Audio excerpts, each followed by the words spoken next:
Dumating si Marites, labis na pagod at puno ng takot. Agad niyang hinanap si David, ngunit hindi pa rin mawala sa kanyang mukha ang pangamba.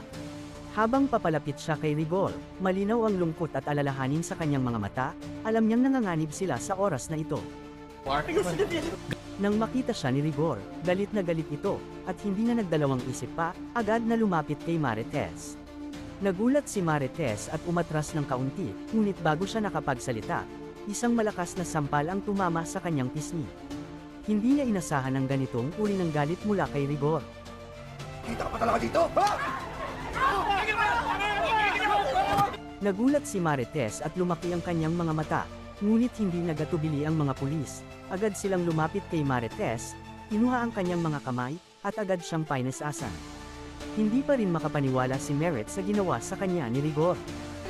Tinulungan niya makalayo ang taong nagtangka sa buhay namin ng anak ko! Alisang Taclor na si Ramon Montenegro! Sa kabilang dako, magkasama sina Tanggol at Ramon sa isang tahimik na bahagi ng lungsod, malayo sa ingay at kaguluhan. Walang imot ang dalawa, tila naglumasid at naglumasid sa isa't isa.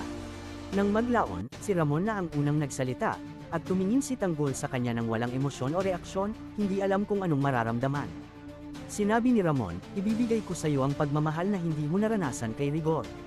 Makikita sa mata ni Ramon ang determinasyong itama ang mga pagkakamali, at nais niyang iparamdam kay Tanggol na hindi na siya nag-iisa. Kaya mo mapunuan ko ang lahat ng mga taon na hindi ko kayo nakasama. Kaya punuan ko kayo ng pagmamahal na hindi pinakita ni Rigor. Hindi alam ni Tanggol kung paano tatanggapin ang lahat. Kitang-kita ang kalituhan sa kanyang isipan. Sa kabila ng galit at sakit na matagal niyang itinagong nararamdaman, ngayon ay may halong pag-aalinlangan at lungkot siya. Sa harap niya ay ang taong pinakamabigat niyang kaaway, ang taong ilang beses niyang sinumpang pabagsakin.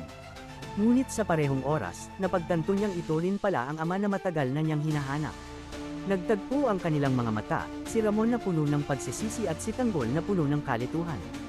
Walang salitang kailangang sabihin, ngunit ramdam na ramdam ang bigat ng emosyon na bumabalot sa kanilang dalawa. Hindi ko alam kung ano mararamdaman ko dahil kaharap ko ngayon ang matindi kong kaaway. Pero siya pala ang aking ama. Napatingin sina Tanggol at Ramon sa paligid, at nakita nila ang mga pulis na mabilis na papalapit, armado at handang hulihin sila. Agad na bumalik ang tensyon sa hangin, at alam nilang wala na silang oras para mag-isip. Tumingin si Tanggol kay Ramon, at sa loob ng ilang segundo, muling bumulaga ang tapang sa kanyang mata. Habang papalapit ang mga pulis, naramdaman nilang tumindi ang kaba sa kanilang dibdib. Isang desisyon na lang ang kailangan nilang gawin, lalaban o susuko.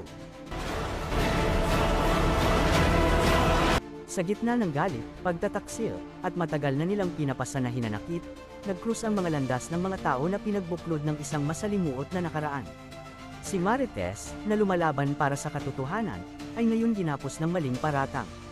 Si Rigor, na hindi nagdalawang isip na ay pakulong siya, pinatunayan na wala siyang kinikilala, kahit na sa taong minsang minahal niya.